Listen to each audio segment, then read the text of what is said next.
Friend, आज का article जो मैं लेकर आया हूँ इसमें आपको पता चलेगा ना तो सूरज किसी टोने टोटके के ऊपर से लांगा, ना तो इसको किसी ने खिलाया पिलाया, लेकिन फिर भी ये प्रेत बाधा की चपेट में कैसे आ गया। शायद समय रहते अगर ये किसी सही पंडित के सही तांत्रिक के पास चला जाता तो शायद आज इसकी कहानी यहाँ तक ना आती और सूरज की भी जान बच सकती थी। तो यहाँ से एक रिक्वेस्ट मैं आपसे ये करूंगा कि फ्रेंड्स, अगर हो सके आपके पास समय थोड़ा कम हो तो कम से कम 2 से 3 महीने में एक बार आप पंचमुखी हनुमान जी के दर्शन करो, उनके मंदिर में जाओ और माथा टेको। उससे क्या होगा, अगर आपकी बॉडी में कोई भी नेगेटिविटी शक्ति प्रवेश करने वाली है तो कम से कम 100 में से 99% चांस ऐसे होंगे कि वो नेगेटिविटी शक्ति आपसे दूर हो जाएगी। मैं पूरा आर्टिकल सुनाऊंगा सूरज का, लेकिन उससे पहले चैनल का इंट्रो। मैंने अच्छे से पकड़ा।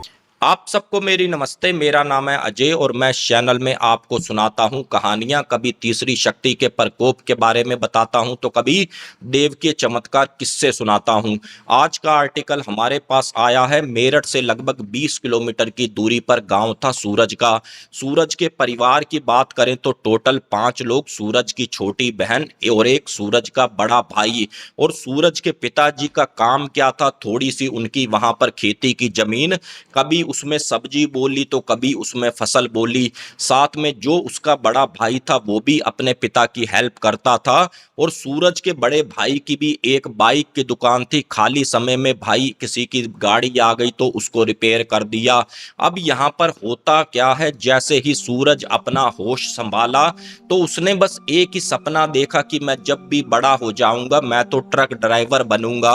क्योंकि ट्रक ड्राइविंग का इतना मजा होता है कि काफी घूमने को मिलता है। कभी राजस्थान जाओ, कभी पुणे जाओ, कभी कलकत्ता जाओ, कभी पंजाब जाओ।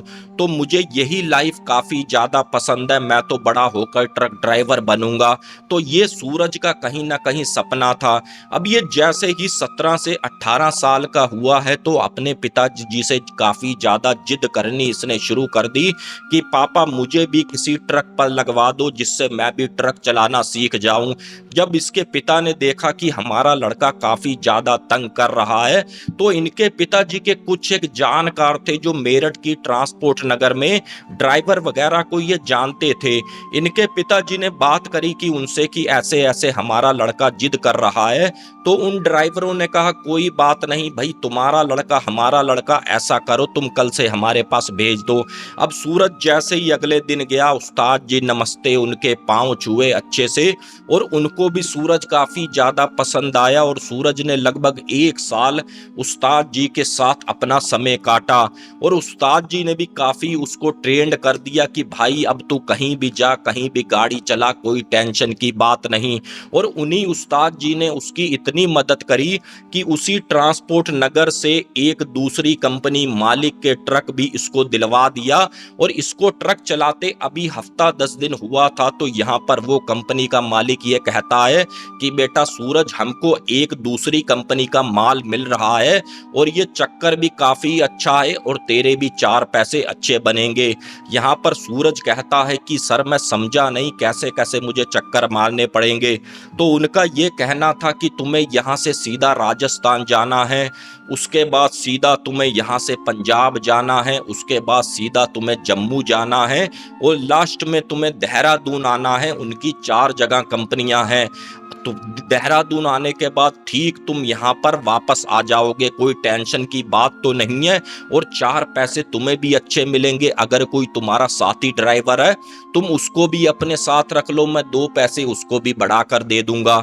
अब ये बात जब सूरज ने सुनी तो काफी ज्यादा खुश भी हुआ, लेकिन एक बात से ये डरे सूरज कि भाई इतने लॉन्ग रूट पर तो मैंने आज तक गाड़ी चलाई नहीं, मुझे पता नहीं, लेकिन अब मैं दूसरा ड्राइवर पकड़ूं तो पकड़ूं कौन सा। फिर सूरज को ख्याल आता है कि अभी तो हमारे उस्ताद जी खाली हैं 10-15 दिन के लिए, चलो मैं अपने उस्ताद से बात करता हूं। और इसने जैसे ही अपने उस्ताद से बात करी है कि हमारे मालिक साहब ऐसे ऐसे बुला रहे हैं और उस्ताद तुम एक बार मेरे साथ चलो, थोड़ा मैं रूट भी देख लूंगा, ढंग से चीज को समझ भी लूंगा, क्योंकि इतने लंबे रूट पर तो मैं गाड़ी लेकर गया नहीं हूं। तो इसके उस्ताद भी आ जाते हैं कि चलो जी, दो पैसे मेरे भी बनेंगे, मैं भी अभी खाली हूं। और ये करते क्या है, अपना राजस्थान से माल भरा है और ये सीधा पंजाब के लिए पहुंच गए। और जैसे ही इन्होंने गाड़ी अपनी लगाई है, माल उतर रहा है, तो सूरज ने क्या देखा है अपनी विंडो सीट से कि सामने एक औरत खड़ी हुई है और सफेद साड़ी उसने पहनी हुई है और उसकी गोद में बच्चा है। और वो एक टक औरत सूरज की तरफ देखे जाए, सूरज भी उसकी तरफ देखे जाए। फिर सूरज ने सोचा क्या पता कोई मांगने वाली हो, क्या कैसे हो, हमें क्या मतलब। ये वहां से माल भरते हैं, सीधा निकल जाते हैं जम्मू के लिए। अब जब जम्मू में गाड़ी खाली हो रही है तो वहां भी सेम टू सेम सूरज को वही चीज दिखी कि वही औरत यहां तक कैसे आ गई।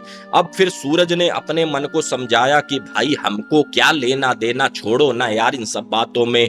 अब यहां से जैसे ही जम्मू से गाड़ी चली है देहरादून के लिए, पूरी रात का इन्होंने सफर किया और जैसे ही सुबह पहुंची है गाड़ी देहरादून और माल उतरा है, वो औरत इनको फिर से वहीं पर खड़ी हुई दिखी। तो यहां पर अब सूरज हल्का सा घबराया।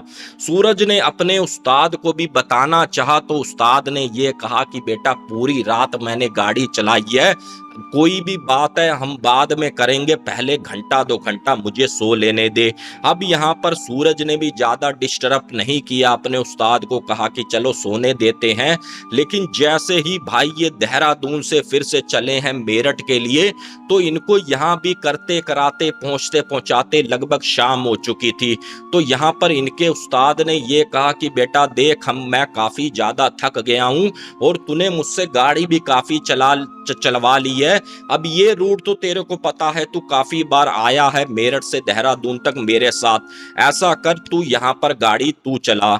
अब ये जैसे ही सूरज गाड़ी चलाने को हुआ है और उस्ताद इनके अभी बराबर में ही बैठे हैं, तो यहाँ पर सूरज ने एक बात छेड़ दी कि उस्ताद एक औरत मुझे ऐसे ऐसे दिखी है 3-4 बार, वो औरत कौन हो सकती है। तो यहाँ पर इनके उस्ताद ने कहा कि बेटे क्या पता कोई ऑफिस की मालिक हो, एक ही कंपनी का माल हम भर रहे हैं उतार रहे हैं, भर रहे हैं उतार रहे हैं, क्या पता उनकी कोई हेड हो, वो देखने के लिए आती हो कि ये बंदे ठीक से काम कर रहे हैं या नहीं कर रहे हैं। बाकी तू बेटा घबरा मत और तू अच्छे से गाड़ी चला, मैं जरा पीछे वाली सीट पर सो रहा हूं। अब यहाँ पर सूरज ने क्या किया भाई, आवाज तेज कर दी अपने म्यूजिक सिस्टम की और बढ़िया से यहाँ पर अपनी गाड़ी चला रहा है। और घंटा 2 घंटा बीते हैं और इधर इनके उस्ताद की नींद काफी तेज। क्या देखता है कि बीच रोड में वही औरत खड़ी हुई है, बच्चा उसके हाथ में है, सफेद साड़ी उसने पहनी हुई है। तो यहाँ पर सूरज एकदम से ब्रेक मार देता है और बराबर से आकर वही औरत कहती है कि भैया मुझे थोड़ी आगे तक छोड़ दोगे, मुझे लिफ्ट दे दो, मैं बहुत परेशान हूं। तो यहाँ पर सूरज भी कुछ नहीं बोल पाता और धीरे से वो औरत चढ़ती हुई आती है, बराबर में सूरज के बैठ जाती है और सूरज जो म्यूजिक सिस्टम बजा रहा था वो भी बंद कर देता है। ये सोचता है क्या पता इसका बच्चा सो रहा हो, जग ना जाए। 5 मिनट उसको गाड़ी चलाते हुए को हुए हैं तो वो औरत गाड़ी में इस तरीके से कर रही है, पल के ऊपर को आगे पीछे आगे पीछे आगे पीछे। अब यहाँ पर सूरज ने पहले ये सोचा क्या पता भाई अपने आप को एडजस्ट कर रही हो, ना बैठ मिल रहा हो इसको, या इसका बच्चा जाग रहा हो, बच्चे को सुला रही हो इस तरीके से। और 2 से 5 मिनट बीते हैं तो यहाँ पर सूरज ने कहा कि चलो जी अपने गाने चलाता हूँ। और ये जैसे ही गाने वाले बटन पर उसने उंगली रखी है, एकदम से उंगली पीछे करी क्योंकि भाई अभी नए म्यूजिक सिस्टम में करंट कहां से आ गया। और इसने फिर सोचा भाड़ में जाए, मैं म्यूजिक सिस्टम नहीं बजाऊंगा। और फिर से उसी औरत की तरफ नजर पड़ी है, अब उसकी हरकत इस तरीके से और ज्यादा तेज होने लग गई। तो यहाँ पर सूरज को हल्का हल्का डर लगना शुरू हो गया। सूरज ने फिर डरते डराते एक बात कहा कि बहन जी आप कहाँ उतरोगे, हमको बता दो किस जगह पर आपको उतरना है। तो यहाँ पर वो औरत बोली कि भैया बस थोड़ी सी आगे मुझको जाना है, बस वहीं पर ही आप उतार देना। और सूरज अपनी गाड़ी चला रहा है और जैसे ही 2-4 कदम गाड़ी आगे को बढ़ी है और खिड़की की जो भी अपना इधर वाली सीट थी जिस तरफ औरत बैठी थी वहां का खिड़की खुली हुई थी और जैसे हवा का झोंका आया है और जो उसका पल्लू था उसके बच्चे से हटा तो सूरज के रोंगटे खड़े हो गए, क्योंकि वो बच्चा मर चुका था और उसकी पलकें भी ऐसे थी, मुंह मुड़ा हुआ था। और सूरज इस चीज को देखता है और डर जाता है और एकदम से यहाँ पर गाड़ी के लगते हैं ब्रेक और सूरज ये कहता है कि तेरा बच्चा तो मर चुका है, तू क्यों इसको साथ लेकर घूम रही हो और कौन हो तुम यहाँ पर, ऐसा करो तुम हमारी गाड़ी से उतरो। और वो जैसे ही सूरज ने इतना कहा है और वो सूरज की तरफ उसने देखा काफी बड़ी बड़ी आंखें कर कर और एक भयानक सी हंसी हंसी इस तरीके से, और उसके बाद जो बराबर वाला शीशा था उसमें से वो औरत कूदी है, शीशा तोड़कर कहां गायब हो गई।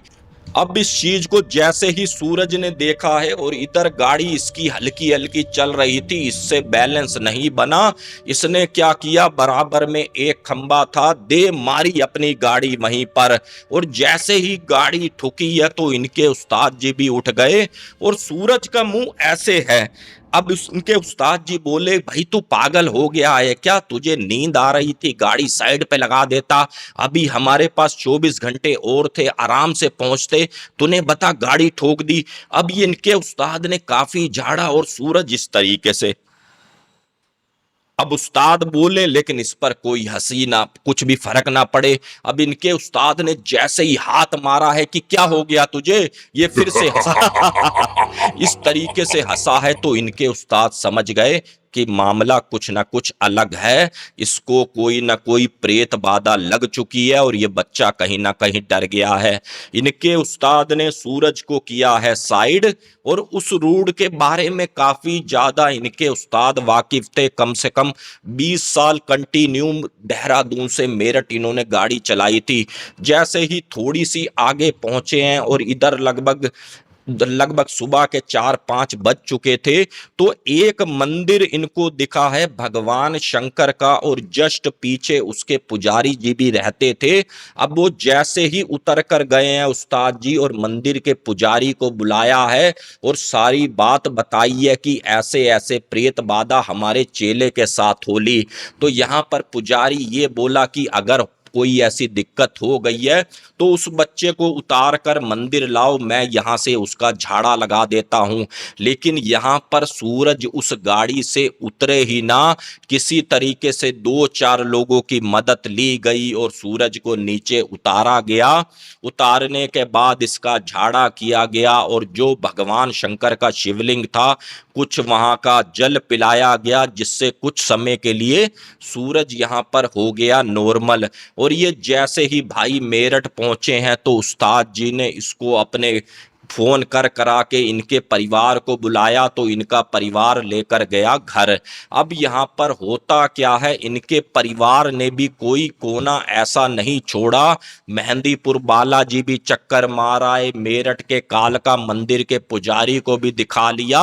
वो झाड़ा करें तो लगभग हफ्ता 10 दिन सूरज सही रहे और उसके बाद एक ही बात बोले कि मम्मी वो औरत मुझे ले जाएगी, उसके हाथ में मरा हुआ बच्चा है, मम्मी वो मुझे ले जाएगी। और इसकी तबीयत यहाँ पर काफी ज्यादा बिगड़ने लगी और एक समय तो ऐसा भी आया जब सूरज ने भाई अपने आप को खत्म करने की कोशिश करी।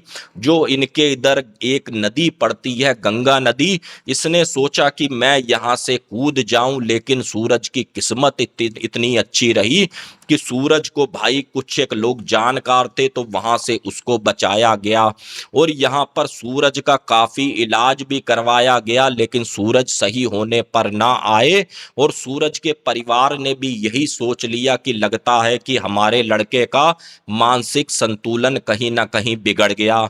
लेकिन इसी तरीके से ही समय आगे को चलता चला गया, लगभग 3-1 साल बीते हैं तो एक तांत्रिक इनको ऐसा भी मिला जिसने ये कहा कि तुम्हारे बच्चे के ऊपर एक पिचासनी है, मैं उसका उतारा कर दूंगा, लेकिन टेंशन की कोई बात नहीं है और ये सामान लगेगा। तो उनके परिवार ने भी वो सारा फॉर्मेलिटी अदाई करी, इसका उतारा भी किया और सूरज भी यहाँ पर कहीं ना कहीं बिल्कुल सही होता हुआ दिखा। तो इनके परिवार में भी जान में जान आई कि हमारा बच्चा अब यहाँ पर सही हो गया। और होता क्या है, सूरज की मम्मी ये कहती है कि बेटा जरा बाजार से थोड़ा सा सब्जी वगैरह ले आ और ऐसा कर अपने भाई की बाइक ले जा। और ये जैसे ही सब्जी लेकर वापसी में आ रहा था और सूरज का यहाँ पर हो जाता है एक्सीडेंट। अब जैसे ही पता चलता है कि तुम्हारा लड़का हॉस्पिटल में है, अब जब हॉस्पिटल में भाई पूछा है कि बेटा क्या कैसे हो गया, तो यहाँ पर सूरज ने फिर से रोती हुई बात कही है कि मम्मी मैं बिल्कुल सही बाइक लेकर आ रहा था, वही औरत मेरे सामने खड़ी हुई थी तो उसने अपना बच्चा इस तरीके से मेरे ऊपर फेंका जिससे मेरी बाइक डिसबैलेंस हो गई और मैं वहीं का वहीं गिर गया। मम्मी मुझे बचा लो मम्मी, वो औरत मुझे अपने साथ ले जाएगी। लगभग सूरज ने उसी बेड पर ही हॉस्पिटल के लेटे इस तरीके से 2 से 3 4 बार सिर घुमाया है और 5वीं बार जब ये हरकत करने लगा तो सूरज ये दुनिया छोड़कर चला गया। और जब ये दुनिया छोड़कर चला गया तो परिवार का तो आपको पता है उसके बाद क्या कैसा जीवन होता है। तो फ्रेंड्स, ये आर्टिकल किसी और ने नहीं, मुझे सूरज के बड़े भाई ने सुनाया है। मैं कुछ समय पहले बाहर गया था मेरठ के साइड, तो इत्तेफाकन मेरी किस्मत कह लो या उसकी किस्मत कह लो, ऐसे ही बस जिक्र छिड़ गया। उन्होंने पूरा इंसिडेंट मुझे सुनाया, कहानी के माध्यम से मैंने आपको सुनाया। अगर पसंद आया हो तो प्लीज़ चैनल को सब्सक्राइब करें, प्यारा सा कमेंट करें कि ये आर्टिकल आप कहाँ से देख रहे हैं। बाकी मिलते हैं फिर किसी और न्यू हॉरर स्टोरी में, तब तक के लिए जय हिंद जय भारत।